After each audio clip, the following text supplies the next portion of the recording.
धाकड़ खबर, बेखौफसमा बेबाक अंदाज।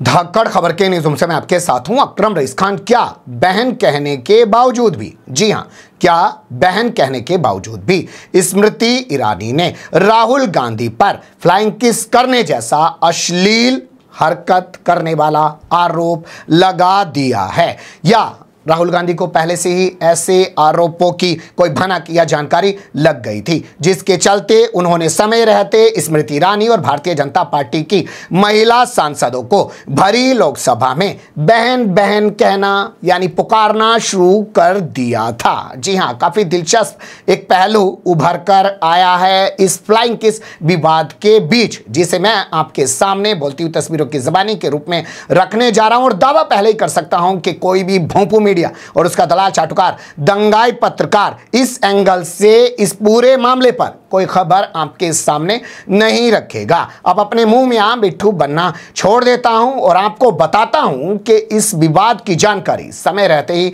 राहुल गांधी को लग गई थी, इसलिए उन्होंने बहन बहन बोलना शुरू कर दिया था। लेकिन पहले सुनिए कैसे वो नरेंद्र मोदी को हत्यारा बता रहे हैं, देशद्रोही बता रहे हैं, डरपोक बता रहे हैं।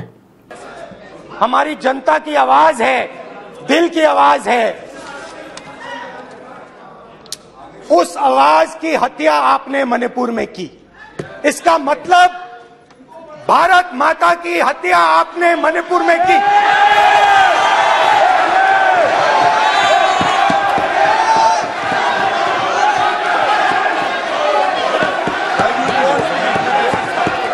भारत माता को आपने मणिपुर के लोगों के मारा, आपने मणिपुर के लोगों को मारकर भारत की हत्या की है। आप देश द्रोही हो, आप देशभक्त नहीं हो, आप देश प्रेमी नहीं हो, आप देशद्रोही हो। आपने देश की हत्या मणिपुर में की। प्लीज प्लीज एक मिनट, प्लीज बैठिए, प्लीज बैठिए।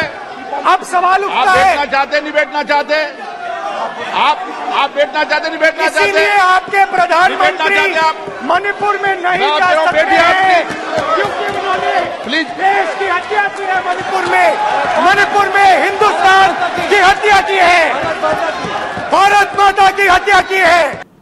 सुन लिया आपने, जबरदस्त हमले राहुल गांधी के हत्यारा बता डाला प्रधानमंत्री नरेंद्र मोदी को, भारतीय जनता पार्टी को देशद्रोही बता डाला, जो पार्टी अपने आप को रात दिन देशभक्त साबित करने में लगी रहती है। डरपोक बता डाला उन लोगों को जो रात दिन कहते हैं कि 56 इंच का सीना फुला के घूमते हैं और ये कर देते हैं और वो कर देते हैं, फला देशों के बीच चल रही जंग को रुकवा देते हैं। राहुल गांधी यहीं नहीं रुके और वो आगे बढ़े और आगे जाकर उन्होंने प्रधानमंत्री नरेंद्र मोदी की तुलना रावण से कर डाली और बताया कि रावण के दो सिपा सालार अमित शाह और मोडानी यानी कि अडानी कैसे हैं।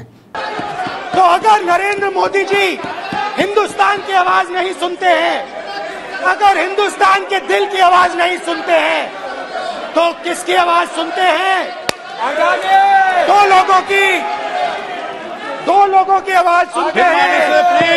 इसकी आवाज सुनते हैं, इसकी आवाज सुनते हैं, और इसलिए सुनते हैं।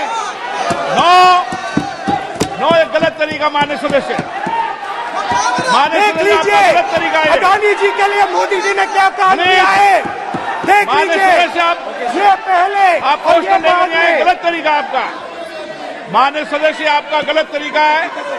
आप सीनियर सदस्य हैं, आप इस तरीके का व्यवहार सदन में मत करिए। आप बात करिए, लेकिन इस तरीके से पोस्टर लाना ये उचित नहीं है किसी तरीके से। रावण दो लोगों की सुनता था, रावण दो लोगों की सुनता था, मेघनाथ और कुंभकर्ण। वैसे ही नरेंद्र मोदी दो लोगों की सुनते हैं, अमित शाह और अडानी। भाई और बहनों, लंका को हनुमान ने नहीं जलाया था, लंका को रावण के अहंकार ने जलाया था। प्लीज माननीय सदस्य, आप संयमित बोले, आप ये सदन है, आप तरीके से बोलिए। माननीय राम ने रावण को नहीं मारा था, रावण के अहंकार ने रावण को मारा था। आप पूरे देश में केरोसिन फेंक रहे हो, पूरे देश में आप केरोसिन फेंक रहे हो। आपने मणिपुर में केरोसिन फेंकी, आपने चिंगारी लगा दी। अब आप हरियाणा में कर रहे हो, पूरे देश को आप जलाने में लगे हो। आप पूरे देश में भारत माता की हत्या कर रहे हो। धन्यवाद स्पीकर। सुन लिया आपने। तो ये हमला राहुल गांधी का लगातार आगे बढ़ता चला गया और आगे जाके राहुल गांधी ने भारतीय जनता पार्टी सरकार पर आरोप लगाया कि उन्होंने पूरे देश के अंदर केरोसिन छिड़क दिया है और उन्होंने मणिपुर के साथ साथ हरियाणा की घटना का भी जिक्र किया। आप पूरे देश में केरोसिन फेंक रहे हो, पूरे देश में आप केरोसिन फेंक रहे हो। आपने मणिपुर में केरोसिन फेंकी, आपने चिंगारी लगा दी। अब आप हरियाणा में कर रहे हो, पूरे देश को आप जलाने में लगे हो। आप पूरे देश में भारत माता की हत्या कर रहे हो। धन्यवाद स्पीकर। यानी राहुल गांधी पहले से जानते थे कि वो इतना जबरदस्त हमला करेंगे तो इसके बाद उनके ऊपर कीचड़ उछाला जाएगा, उनको किसी ना किसी एजेंडे के तहत फंसाने का प्रयास किया जाएगा। फिर से एक बार उनको संसद से बाहर का रास्ता दिखाने का कोशिश या प्रयास किया जाएगा। तो राहुल गांधी ने समय रहते ही भाइयों बहनों बोलना शुरू कर दिया था। सुन और देख लीजिए। क्योंकि भाइयों और बहनों,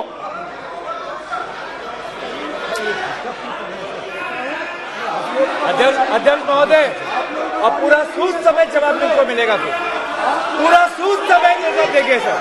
फिर आप हमें मत रोकेगा सर। अध्यक्ष महोदय, फिर आप हमें मत रोकेगा सर। आप हमें मत रोकेगा। फिर सुन लिया आपने, राहुल गांधी भाइयों बहनों बोल रहे हैं और ऐसे बोल रहे हैं जैसे किसी रैली में खड़े हों, जबकि संसद में इससे पहले लोकसभा के अंदर आपने राहुल गांधी की ऐसी भाषा नहीं देखी होगी। लेकिन राहुल गांधी ने अपने 36 मिनट के भाषण के दौरान सिर्फ एक बार भाइयों बहनों नहीं कहा है, दूसरी बार भी कहा है, वो भी देख लीजिए। भाइयों और बहनों, लोग कहते हैं कि ये देश है, कोई कहता है ये अलग अलग भाषाएं हैं, कोई कहता है ये जमीन है, मिट्टी है,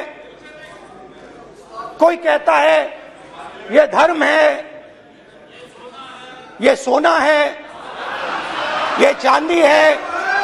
मगर भाइयों और बहनों, सच्चाई है कि ये देश एक आवाज है। सुन लिया आपने, राहुल गांधी बार बार भाइयों बहनों कह रहे हैं। अब तीसरी बार भी राहुल गांधी ने भाइयों बहनों कब कहा है वो मैं आपके सामने रख रहा हूं, देखो और सुन लीजिए। भाइयों और बहनों, लंका को हनुमान ने नहीं जलाया था, लंका को रावण के अहंकार ने जलाया था।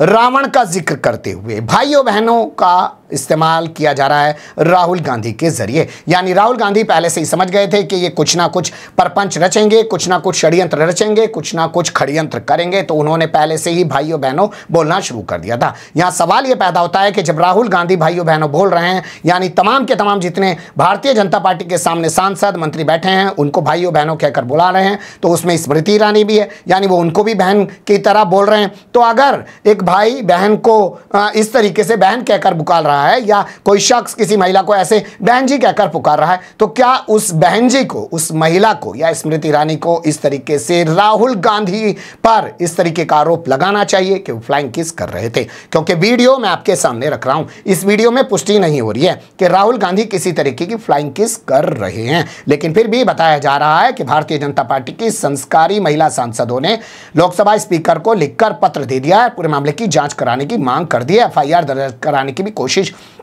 की जा रही है और भोंपू मीडिया की एंकराइन को भी मोर्चे पर लगा दिया गया है। लेकिन यहां यही कहा जा सकता है, या तो राहुल गांधी पूरे मामले को पहले से भांप गए थे, या ये लोग नहीं समझ पाए कि राहुल गांधी किस रणनीति के तहत भाइयों बहनों बोल रहे हैं और इन्होंने अपने पहले से घोषित एजेंडे के तहत राहुल गांधी पर फ्लाइंग किस करने का आरोप मढ़ डाला है। धीरे धीरे चीज़ें साफ होंगी, उनसे भी आपको रूबरू कराने का प्रयास करेंगे, लेकिन फिलहाल अभी भाइयों बहनों काफ़ी महत्वपूर्ण पहलू था, वो आपके सामने रख दिया। अच्छा बुरा जो भी लगा होना जी, कमेंट्स के रूप में आप लोग अपनी राय दे सकते हैं, खबर को लाइक कर सकते हैं, चैनल को सब्सक्राइब कर सकते हैं और ज़्यादा से ज़्यादा हमारी खबरों को शेयर कर सकते हैं। फिर ऐसे ही किसी सुलगते हुए या उलझते मुद्दे लेकर मैं आपके सामने होऊंगा हाजिर। फिलहाल अभी मुझे दें इजाज़त।